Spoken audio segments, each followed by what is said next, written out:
¿Qué es una buena práctica? Una buena práctica es siempre adecuada, es pertinente, surge de una necesidad muy concreta. Una buena práctica es innovadora, es valiosa, aporta valor a eso que habitualmente se debe hacer. Se puede medir objetivablemente, cualitativa o cuantitativamente. Es replicable y una buena práctica, para que lo sea, debe ser susceptible de mejora.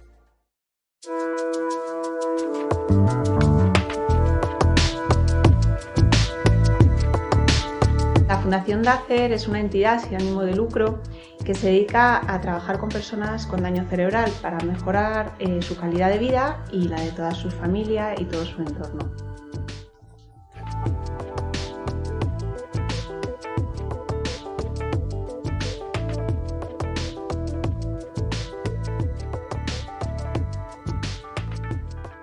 La iniciativa Escuela de Familias es un proyecto que tiene como objetivo capacitar tanto al profesional del hospital que atiende directamente a los afectados de daño cerebral en su fase más aguda, enfermeras, auxiliares de clínica, celadores, como a los familiares de estas personas, de los afectados por daño cerebral, para estimular a su familiar desde el momento inicial de la lesión, con el objetivo de que cuando la persona llegue a una fase un poquito más estable, esté en las mejores condiciones posibles para empezar el proceso rehabilitador.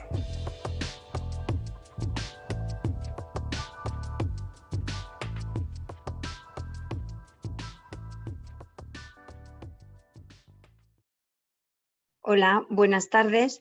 Hoy realizamos el 8º seminario web del ciclo formativo Escuelas de Familias, impartido por profesionales de la Fundación DACER. El seminario web de hoy lleva por título Regular la conducta. Estará a cargo de nuestra ponente invitada, doña Sara Moya Millán, neuropsicóloga colaboradora en la Fundación DACER. Licenciada en Psicología.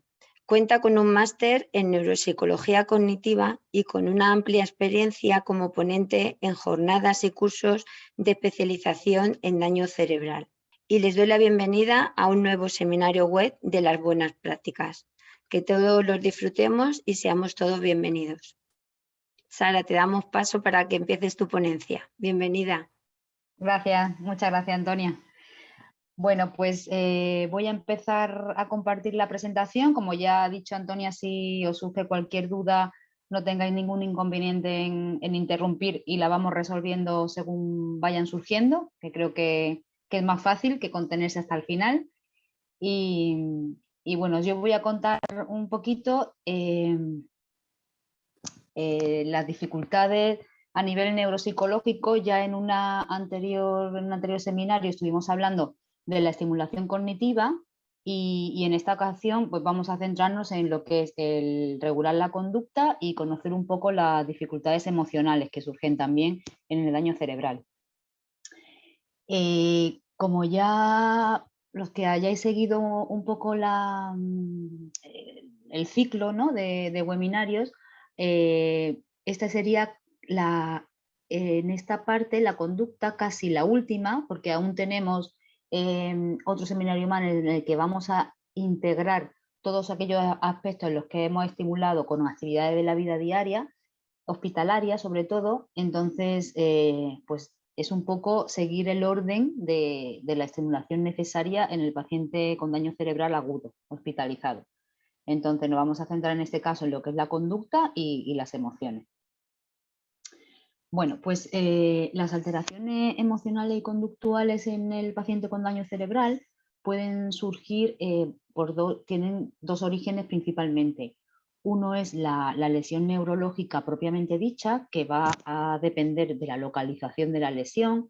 Si son áreas frontales, hay una mayor probabilidad de que surjan alteraciones conductuales.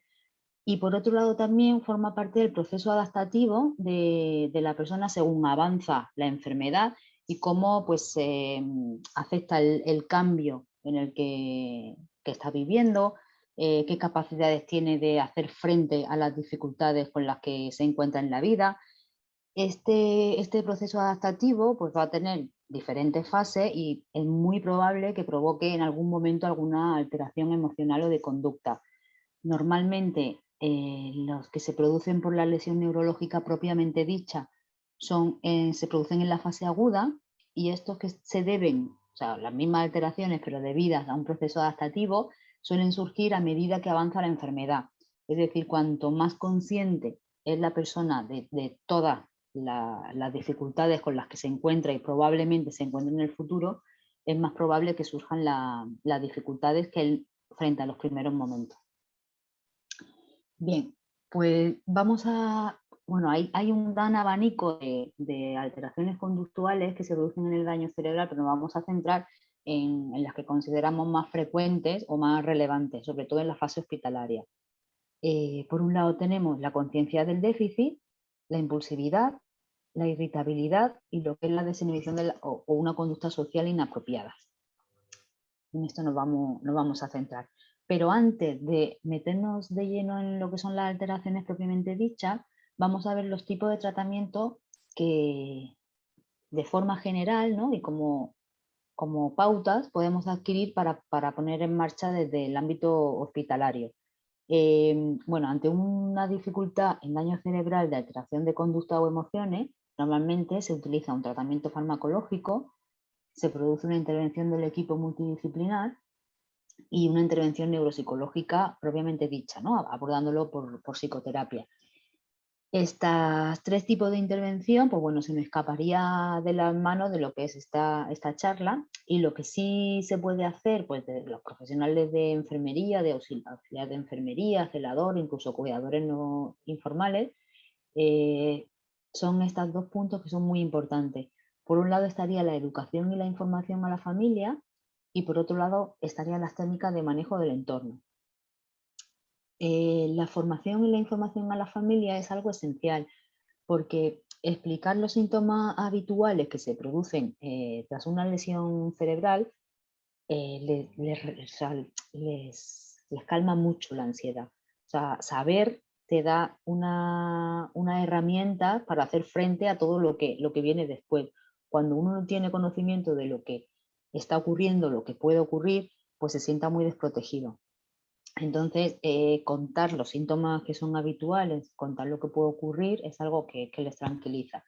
Y en muchas ocasiones, pues esto es como todo, encontramos familias que tienen una intuición grandísima a la hora de buscar herramientas, buscar soporte, buscar información, y hay otras familias que no las tienen. Hay otras familias que la única fuente de información con la que cuentan son con la enfermera, ¿no? Con los profesionales sanitarios del hospital, no cuentan con otra información fiable, digamos.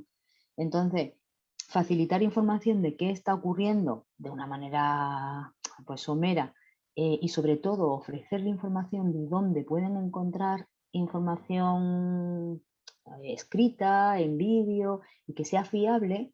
Eso es una labor muy importante, porque lo que ocurre muchas veces es que las familias se pierden en la red, no saben a qué hacer caso, no saben a qué no.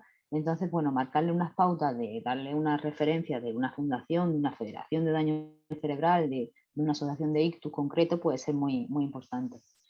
En nuestro caso tenemos, ya hace tiempo, ya hace pues, 9 años, que empezamos a desarrollar las guías cómo estimular a su familiar con daño cerebral, y ahí, pues bueno, he explicado de una forma muy detallada, muy concreta, con muchos ejemplos prácticos, cómo se puede abordar la estimulación desde distintos puntos de vista, ¿no? Desde la postura, desde cómo favorece la comunicación, la conducta. Entonces, bueno, puede ser una buena referencia para ofrecer.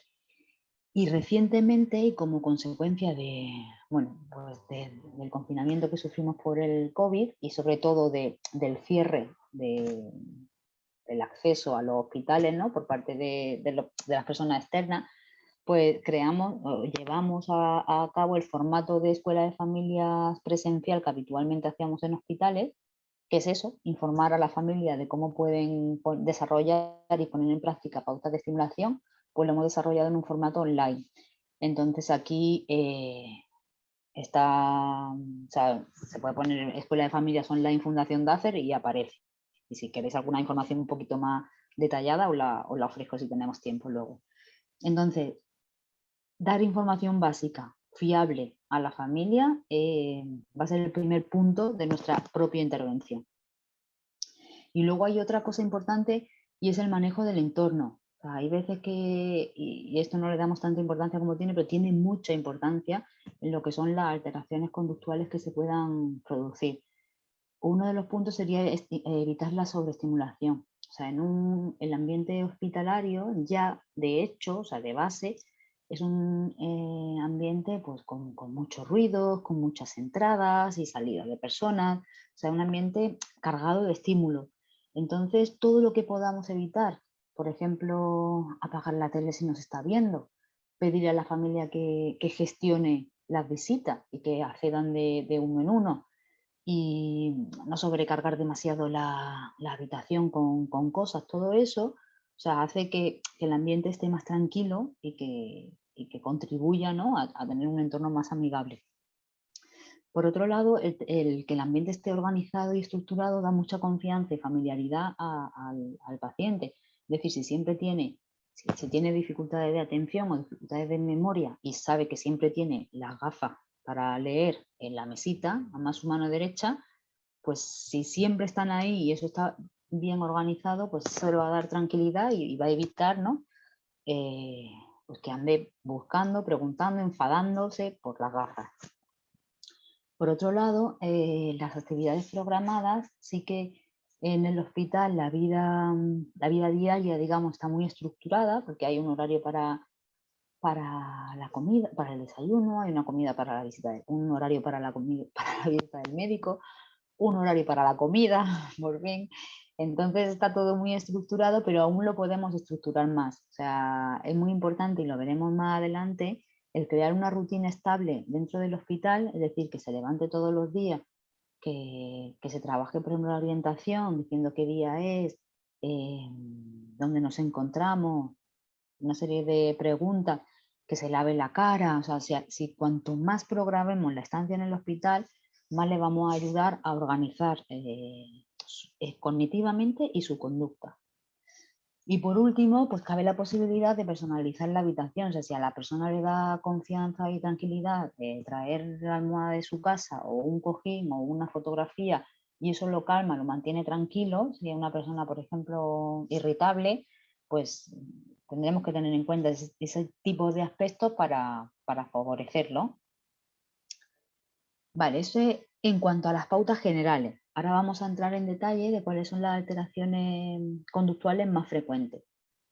Esas pautas que he comentado, o sea, por un lado son para que apliquen los profesionales sanitarios. Esto ya lo conté en el anterior seminario, pero no sé si hay alguna persona nueva que le pueda interesar. O sea, las pautas que voy a transmitir son para que las aplique el propio profesional con el paciente y a la vez sea modelo de conducta de lo que el familiar puede hacer con el paciente. Entonces, si nosotros lo hacemos, en ese momento somos la persona de referencia del familiar. Entonces el familiar puede actuar de la misma manera y si ya aprovechamos y le explicamos qué estamos haciendo y por qué, pues mucho mejor.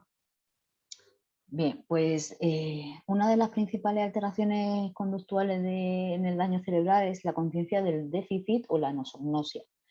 La anosognosia se produce una ausencia de la conciencia del trastorno. Tanto, o sea, esta anosognosia, esta falta de conciencia puede ser de una forma parcial o puede ser de una forma total.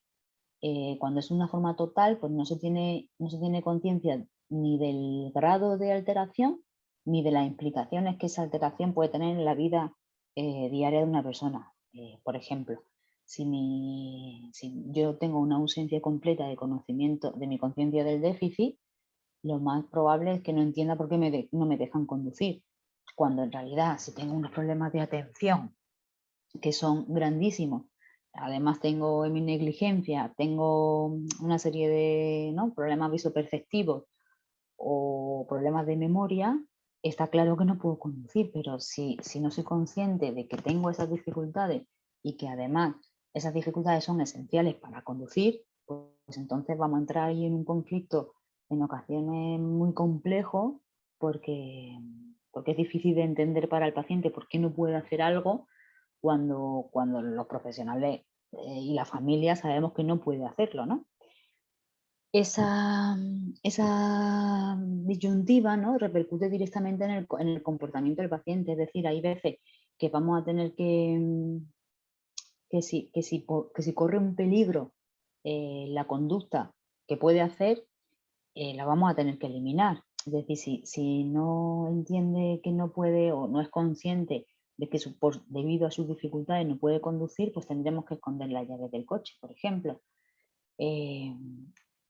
La anosognosia puede darse a nivel físico, es decir, hay personas que incluso con una hemiplegia se intentan levantar porque dicen que no tienen ningún problema, y puede ser a nivel cognitivo, que no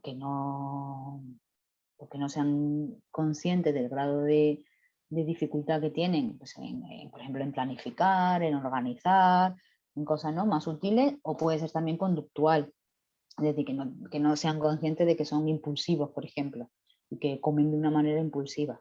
Entonces, esto siempre siempre habría que confrontarlo, pero es cierto que hay que hacerlo pues con mucha mano derecha, ¿no? O sea, con mucha mano izquierda en este caso, con mucha sensibilidad, porque probablemente a medida que sean más conscientes de sus dificultades, mayor será la tristeza, la desesperanza, mayor serán esas emociones negativas que empiecen a aflorar como consecuencia de aceptar que tienen esas dificultades. Entonces, bueno, hay que hacerlo. Yo siempre, como comentábamos en el anterior seminario, o sea, nunca hay que mentir al paciente, hay que decirle la verdad, pero bueno, hay que decirlo con mucho tacto, porque, bueno, porque tiene sus consecuencias, ¿no? Otra de las dificultades que aparecen, que son frecuentes, es la impulsividad. Ya lo comentábamos antes, ¿no? Es una incapacidad para inhibir los impulsos. Si me apetece hacer algo, lo hago. Entonces, pues, abarca un gran abanico de manifestaciones. Siempre pongo el ejemplo más claro de la comida, porque es algo que suele ser muy frecuente, ¿no? Y igual, o sea, son personas que no se cansan de comer. O sea, si a esto se le une, que si tengo apetito, como, pero no tengo el freno de pensar, ¿no?, la vigilancia de decir, pues tengo hambre, no puedo comer porque acabo de comer ya, o sea, me esperaré un poco y luego como, ¿no? Ese razonamiento lógico que hacemos todos, pues en muchas personas, sobre todo en daño frontal, no se produce. Entonces es un tengo hambre, como. Aquí pues haremos como hemos planteado en el tema de la nosognosia. Si es posible que tengan una caja de bombones que no han regalado delante y es posible que se coma 5 en lugar de 3, que sería lo ideal, pero bueno, que se coma 5 y que frene y bien, pues dejaremos el estímulo presente, que es la caja de bombones. Si no hay manera y vamos a tener un conflicto detrás de otro, porque cada vez que quiere comer un bombón decimos que no, que ya se ha comido 15, que no se puede comer otro, pues lo que haremos será retirar la caja de bombones y cuando saquemos, pues sacamos los 3 que se debe comer ese día. Entonces ahí hay un poco, ¿no?, que alternar con cómo manejamos esa situación. Luego, aparte de la impulsividad, pues tiene la dificultad de que cuando se produce un daño cerebral, nosotros siempre queremos que haya un aprendizaje sin errores.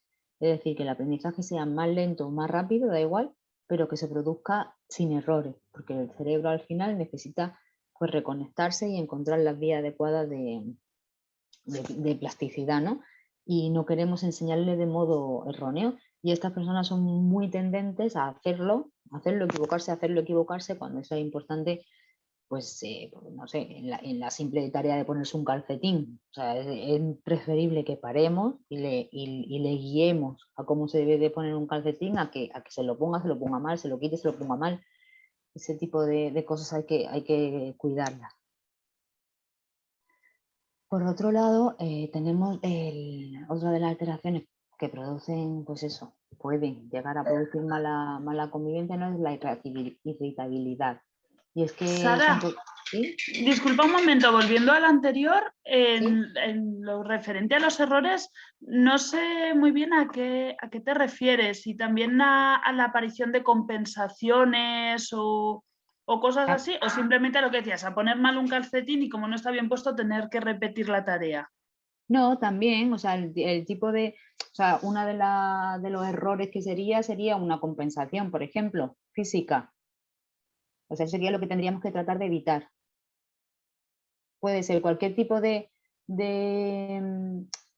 conducta que surja como impulsiva por no hacerla, por no tomarse el tiempo suficiente para hacerla bien, eso sería lo que habría que evitar en este caso. Es decir, siempre vamos a pedir, ¿no?, que se produzca un ensayo, un aprendizaje sin errores. Lo que pasa que lo que va ligado a este tema de aprendizaje, ensayo y error es la impulsividad. O sea, lo hacemos rápido, lo hacemos sin pensar, y aunque lo hagamos mal, y lo volvemos a repetir y volvemos a repetir. En este caso eso es lo que deberíamos de evitar. Y en el tema físico también pues sería relativa a las compensaciones. Vale, perfecto, muchas gracias. Nada. Vale, pues la irritabilidad. O sea, son personas que pierden el control ante pequeñas frustraciones de la vida que antes no lo perdían, que antes lo encontraban como que formaba parte de la vida, ¿no? Cosas que te molestan un poquito, pero no me enfado. Y ahora sería este caso, o sea, me molesta un poquito, me irrita y me enfado. Me enfado y lo puedo manifestar de una forma verbal, diciendo tacos, gritando, o de una forma física, pegando golpes, tirando cosas. Entonces sí que es cierto que causa una gran alteración en la convivencia, tanto de la familia como del hospital. Y bueno, lo que hay en este caso, lo que hay que entender por qué se produce, o sea, no es una persona que sea agresiva, sino que simplemente está un poco más irritable de lo habitual. Y bueno, lo importante aquí, y ya hablaremos en varias ocasiones, aquí una forma de intervenir, digamos, ¿no? Siempre cuando trabajas con niños o aplicas técnicas de modificación de conducta,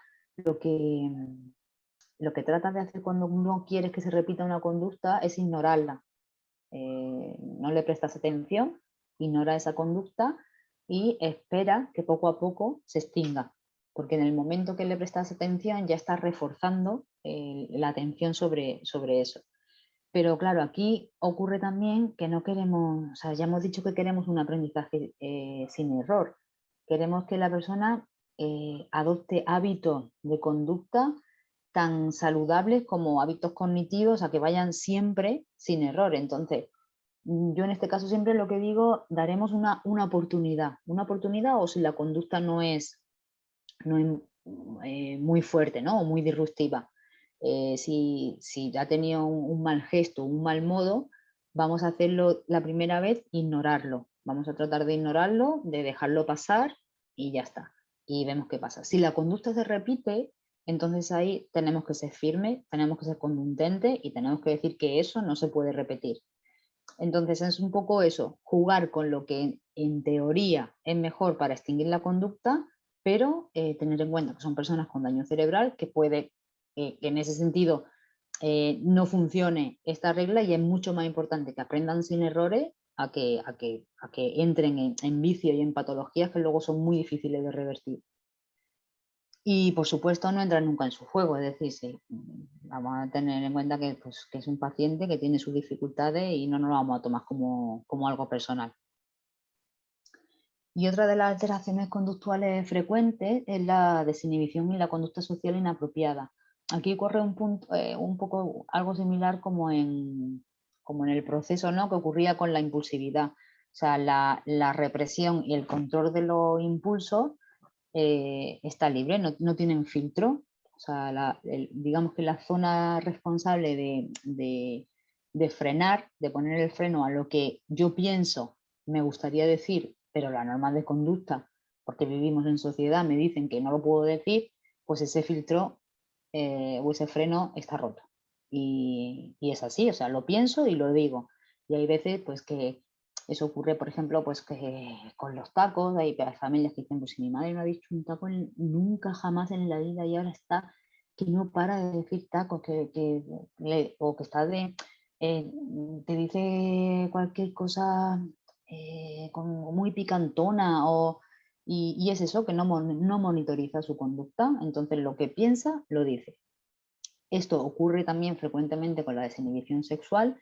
Son, pues eso, personas típicas, como decían en el último curso, ¿no? El típico paciente en el que tienes que estar quitando manos, o sea, y son personas, pues bueno, que se desinhiben sexualmente y tal y como lo piensa lo hacen y tal y como lo piensa lo dicen. Entonces, bueno, es importante, como decíamos antes, o sea, manejar ahí la conducta entre lo que es algo leve, esporádico, que puedo ignorar, y lo que es algo moderadamente serio o grave, o sea, repetido más de una vez, que debo de cortar absolutamente por lo sano. Y hacerlo yo y hacérselo ver a su familia. Esto pasa también, por ejemplo, cuando hay, pues eso, lo que comentaba, que dicen muchos tacos, ¿no? La típica persona mayor que ha sido muy prudente toda la vida y de repente suelta un montón de tacos, y hay muchas veces que la familia o los nietos tal empiezan a reírse muy diciendo, a la abuela la que está soltando. Pues reírse en ese caso lo único que hace, pues favorecer que se repita la conducta. Entonces es importante ahí tanto ser modelos de conducta, no decir nosotros tacos, como bueno, tratar de controlar o salir de la habitación si es necesario, pero no reforzar esa conducta delante de esa persona. Bueno, pues aquí os planteaba, aunque ya he ido dando algunas pautas concretas, pero así como resumen, ¿no? Decimos las cosas que podemos hacer ante una dificultad conductual, pues corregir su comportamiento sin ridiculizarle. Eso sí que es importante. Si somos, como yo decía antes, si somos firmes y decimos esto no se puede hacer, o sea, no podemos ridiculizarnos, hacerlo en el, o sea, el momento adecuado, en el contexto oportuno, pero sin que la persona se sienta mal. No reforzar la conducta con risa o con mucha atención, como comentaba. Otra manera será mostrar desaprobación, una mirada, un gesto, ignoraremos el comentario. Eso va más en la línea de la extinción, ¿no? de ignorarlo. Por supuesto, ser modelos de conducta y dar pauta adecuada de conducta. Es decir, si una persona pues dice un taco o por ejemplo se enfada y pues eso, dice un taco, pues a lo mejor le puede decir, pues eso no se dice, tú quizás quieres decir, y decir la frase adecuada, ¿no? De estoy en desacuerdo contigo porque no me gusta la forma en la que me has tratado y por eso me he molestado, ¿vale? Pero no decimos ningún taco relacionado. Y por supuesto todos seguimos las mismas pautas. El sentido, ¿no? de estos seminarios es que tanto el profesional como la familia, y de hecho así va dirigido, ¿no? Hay un número de cuidadores informales y un número de profesionales sanitarios similar, sigamos las mismas pautas. No tiene ningún sentido que el enfermero vaya por el lado no afectado y la familia vaya por el lado afectado. Entonces no iremos en la misma dirección, será más complicado. Sara, Dime. y una pregunta, y si cuando nosotros recriminemos una postura, una conducta inapropiada y se vuelve a repetir, ¿qué es lo que podemos hacer? ¿La ignoramos de momento y cuando incida se la volvemos a hacer, o la misma recriminación la seguimos manteniendo? Si ya hemos empezado a recriminar, o sea, si ya hemos empezado a corregir, ya tenemos que seguir corrigiendo en la misma línea. O sea, lo que yo hablo de ignorar se daría la primera vez que lo hace, o si es algo leve que tampoco merece la pena, o sea, que haces así un poquito, ¿no? Y bueno, tampoco pasa mucho, pero porque puede ser mejor que lo ignores a que le digas algo y se lo recuerdes y le prestes atención. Pero una vez que ya hayamos empezado a ser firmes, contundentes con una cosa, hay que seguir. También hay que tener en cuenta que pueden ser personas que tengan muy probablemente dificultades de memoria, muchas, y olviden que ya le dijiste la vez anterior que eso no era adecuado. Entonces vamos a tener que repetir eso todo el rato, lo que haga falta. Muy bien, gracias. Nada. Bueno, pues ahora vamos a ver un par de situaciones que suelen ser, pues que causan mucha ansiedad en el hospital, porque, pues bueno, por la complejidad que tienen en sí mismas, ¿no? Por un lado, vamos a ver la agitación, que la agitación pues son conductas motoras o verbales repetitivas y sin propósito, pues la persona no para de moverse, o sea, puede producirse pues a nivel de extremidades o puede producirse con el cuerpo entero, pero no para de moverse sin ningún propósito. La persona no es consciente del alcance de las repercusiones de esa conducta y suele provocar un malestar pues, en la familia y en el personal sanitario, porque además, pues, bueno, si tiene capacidad de moverse, pues son personas que suelen escapar, correr de un lado a otro, entonces es muy complicado muchas veces manejar esa situación. Lo que ocurre ahí es que pues, la respuesta de la amígdala aumenta ante estímulos que normalmente no son amenazantes y, bueno, por un fallo, pues los considera como amenaza. Entonces hay una respuesta de agitación continua que lleva a eso, a tener, ahora veremos un vídeo, tenemos una persona que aquí está medianamente tranquilo, ha tenido momentos de agitación peor, pero bueno, está más o menos la conducta, ¿no? ¿Sí? De agitación. A ver, déjame esto. Mira.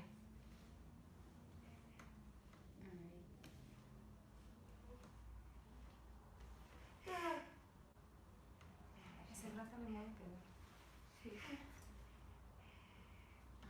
Pero se mueve totalmente normal. No, si ya en cuanto le quitas una se va con la otra. ¿Es tu mano? ¿Eso que notas ahí? Sí. Mira. De estos movimientos que tiene, no nos preocupemos. Aquí normalmente tiene conducta agitada, pero si encima está recibiendo una estimulación que no le gusta, pues se aumenta más, ¿no? Esa conducta. Y bueno, aquí porque no, esta persona no andaba, este chico, pero en el momento que andó, o sea, que anduvo, era persecución diaria total, o sea, porque no para. Entonces, en ese caso, ¿qué tenemos que hacer? O sea, ¿por qué es importante controlar esta agitación? Porque, a ver, primero, que es un peligro para la integridad básicamente suya, es un peligro, y bueno, para lo que lo rodean, ¿no? Se puede, pues eso, se puede arrancar vía, mascarilla, se puede arrancar todo lo que pilla y salir corriendo, que eso en ocasiones también es complicado. Y eso también, pues ese nivel de agitación pues suele provocar una interrupción, una interferencia en el tratamiento. ¿Qué podemos hacer? Bueno, por un lado, saber que la agitación suele desaparecer progresivamente, es decir, tiene una remisión espontánea bastante frecuente. Y aquí, bueno, hay que mantener la calma, tranquilizar al paciente. El tratamiento farmacológico y la contención mecánica solo si es necesario, si hay riesgo de que se haga daño el paciente sobre todo o los demás. Y lo demás, pues bueno, va a ser un poco el tratamiento conductual y de modificación del entorno. No podemos hacer mucho más, le vamos a dar control postural si lo necesita, si le calma. Vamos a tratar de identificar que muchas veces ocurre que en este caso la estimulación que le hacía la compañera en la mano, la palma de la mano, no le gustaba nada, pero en otras ocasiones igual también respondía de forma similar a cuando pasaba el carro de la comida, porque el ruido que hacía, o sea, era demasiado pues, intenso para él y aumentaba esa conducta de agitación.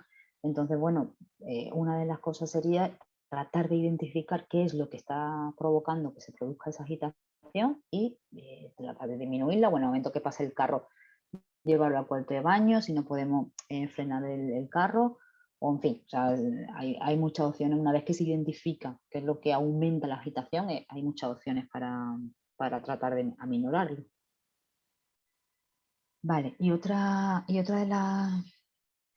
las manifestaciones conductuales así más complejas que se pueden dar es la agresividad.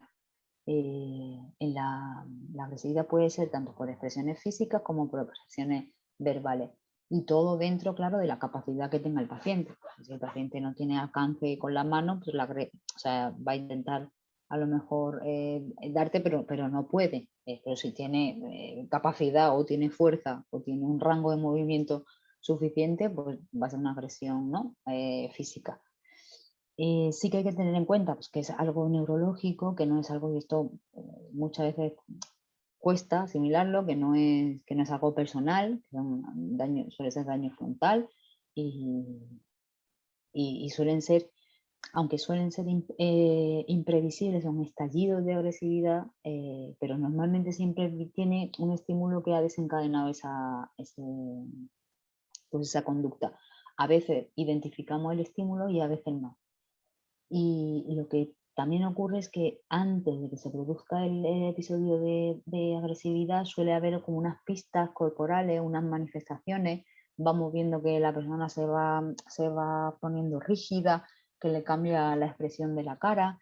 Entonces, lo ideal en estos casos, ahora veremos cómo se resuelve, ¿no? Pero lo ideal es tratar de evitar que se produzca el episodio de agresividad si ya estamos viendo que existen unas pistas corporales que va a desencadenar en un momento de agresividad.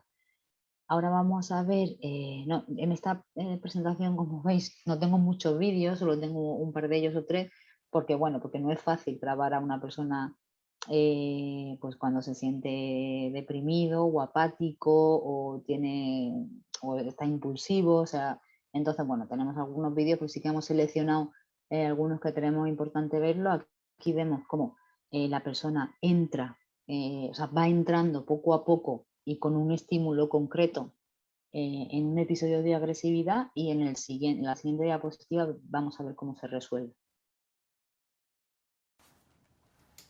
¿Eso te lo vas a poner? Sí, Joaco. Flexiona la pierna, por favor.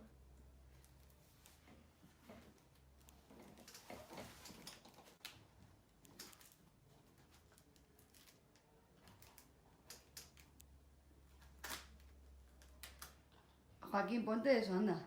Vamos a ponerte el collarín. Tu cuello tiene que estar derecho. Colócate el collarín, por favor. Te lo pongo. ¿Me lo das para ponértelo?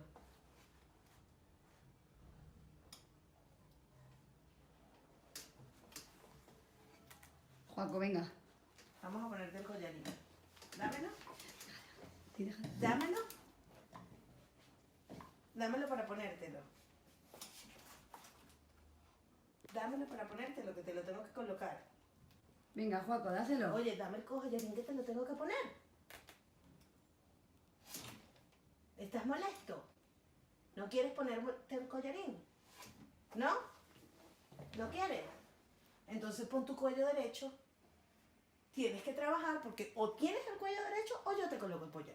Una de dos. Pon el cuello derecho, ¿ok? Tu cuello lo quiero ver derecho. La única manera que tú no te coloques el collarín es que tú estés relajado, tu pierna flexionada. Colócala bien y el cuello tiene que estar derecho. Bien derecha la cabeza. Vamos. Endereza tu cuerpo. Si no, collarín lo ponemos.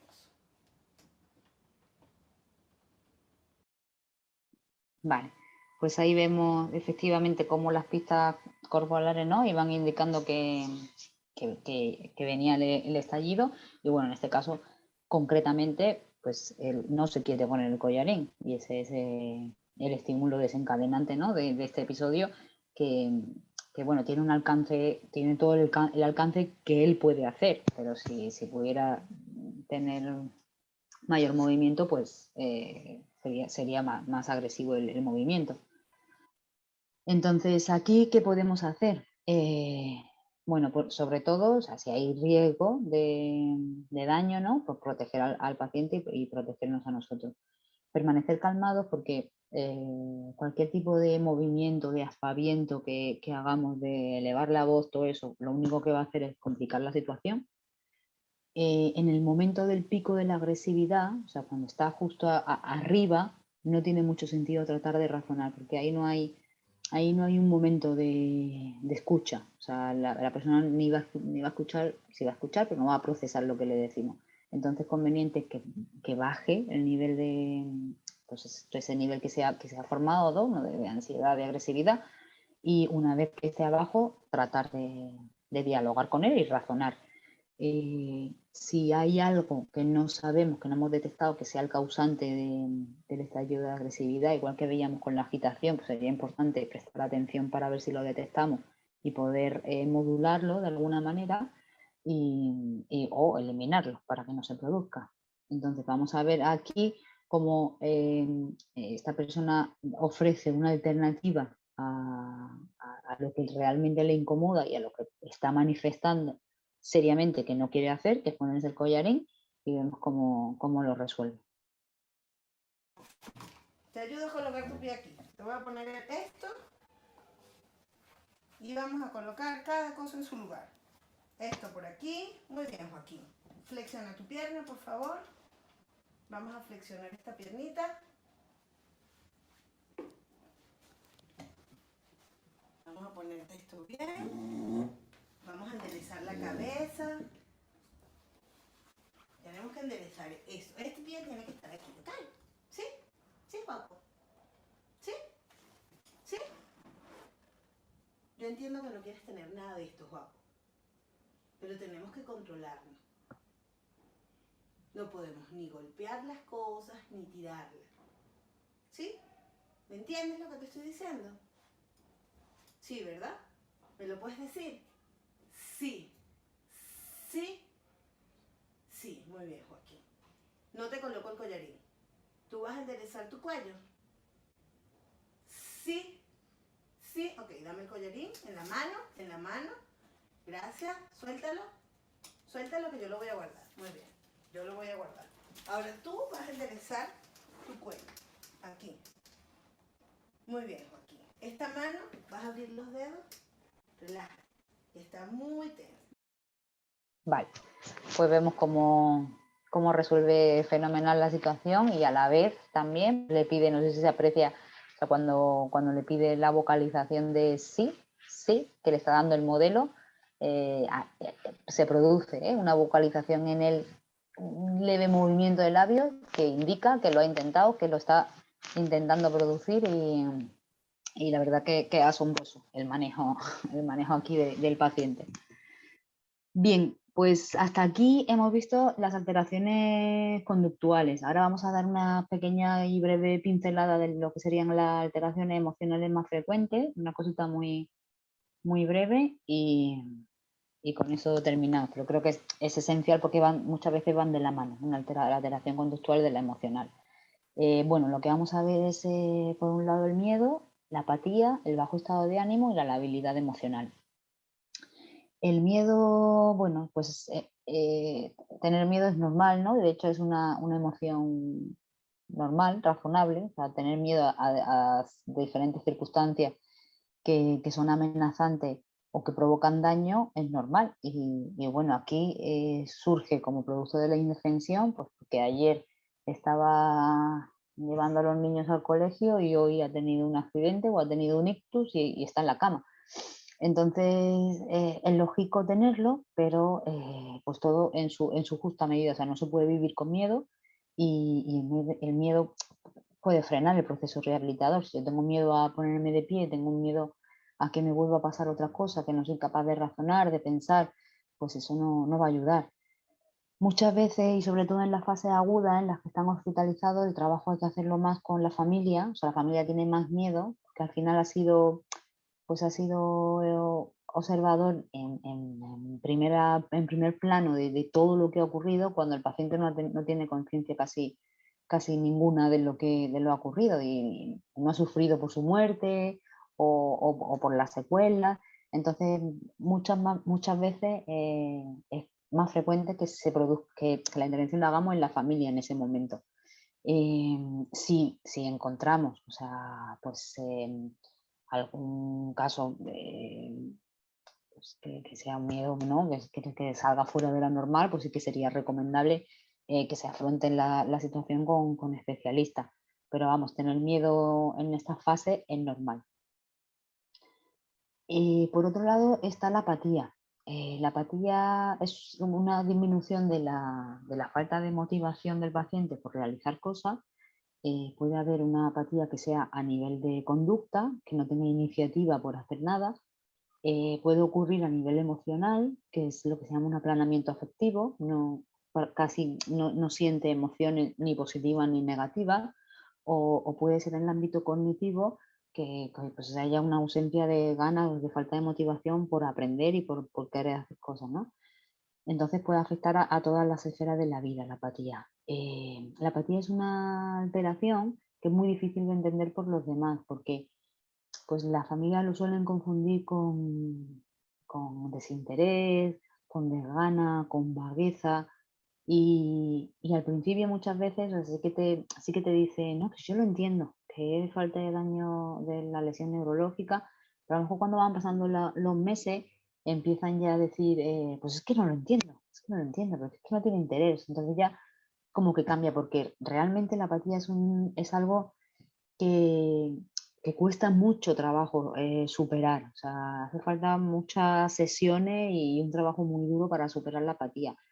Y es esencial, y yo siempre lo pongo, ¿no? Cuando trabajamos en la apatía, pues desde la consulta, ¿no? Hacemos en muchas ocasiones un horario con funciones determinadas que debe de seguir, eso previo a otra fase. Y las rutinas, o sea, es esencial, y desde el hospital, o sea, si la persona que ha sufrido la lesión en el propio hospital ya empieza a instaurar rutinas que impliquen rutina física, rutina cognitiva, o sea, todo eso, si ya tiene la rutina instaurada, va a ser mucho más fácil trabajarlo que si viene de estar así todo el día. Entonces, por eso es importante trabajar la apatía desde el hospital. Por otro lado, está Sara, el bajo... ¿Sí? Sara, en esta apatía, en este estado de apatía, se le puede volver a insistir al paciente, o sea, no quiere hacer las cosas, no, pero hay que volver a insistirle, o se le deja, descansa y luego se le insiste. Bueno, el descanso es esencial, es decir, en esta fase la fatiga es muy elevada, o sea, hacen cualquier cosa, hablo de la fase aguda, hacen cualquier cosa que le implique un esfuerzo físico cognitivo y están agotados. Entonces, el descanso forma parte de la rehabilitación, es decir, si tiene que descansar. Lo que ocurre que la apatía, precisamente, o sea, la respuesta natural del paciente va a ser no tengo ganas.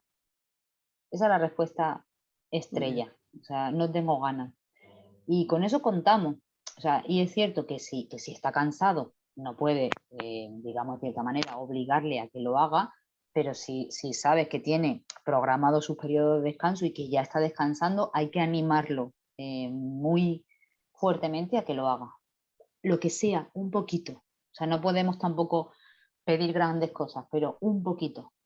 Un poquito, si la idea es pues que, pues no sé, pues se ocupe de que se tiene que lavar las manos 3 veces al día y ahora es la hora de lavarse las manos y no quiere, pues hay que animarlo a que se la lave, que lo haga, o sea, a que la cumple. Pero la respuesta primera va a ser no tengo ganas, siempre. Y eso es un apático, pero hay que animarlo mucho. Y a veces nos saldrá bien y a veces no, pero por nuestra parte hay que hacerlo.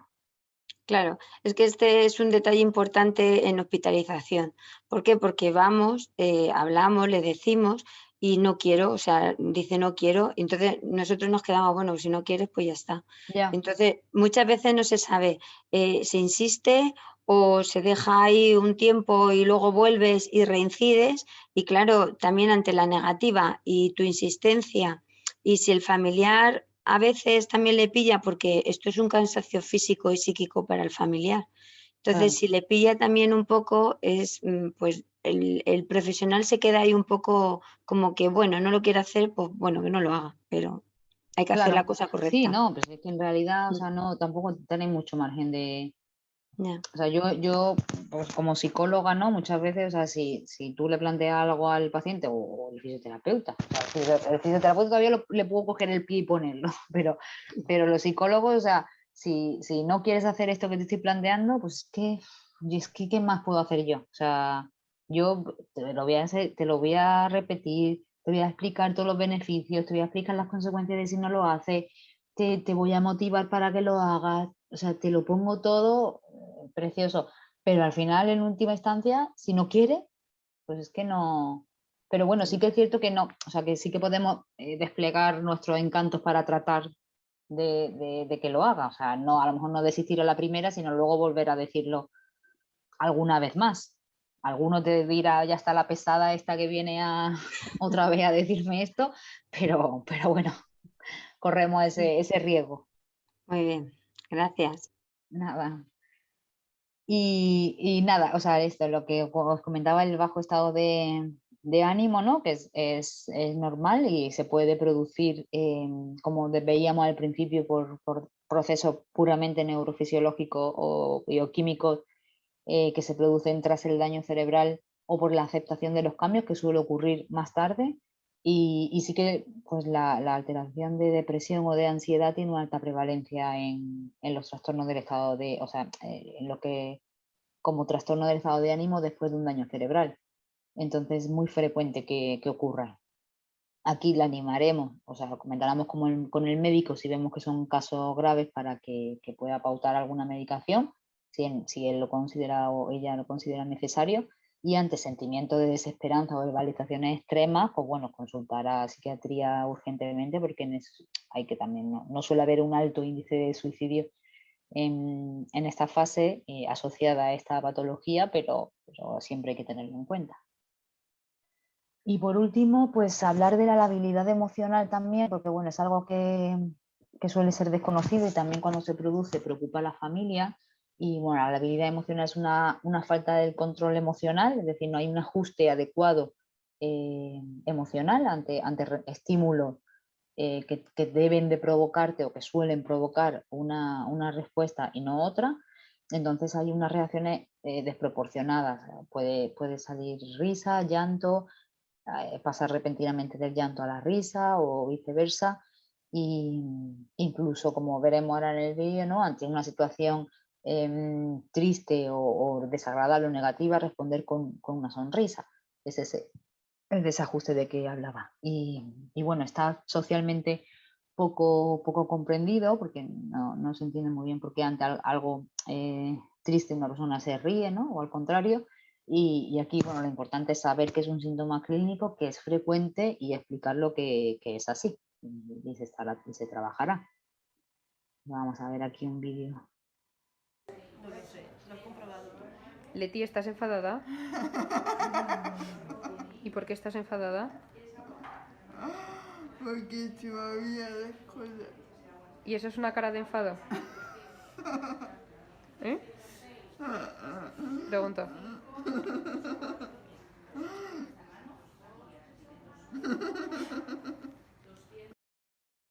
Vale.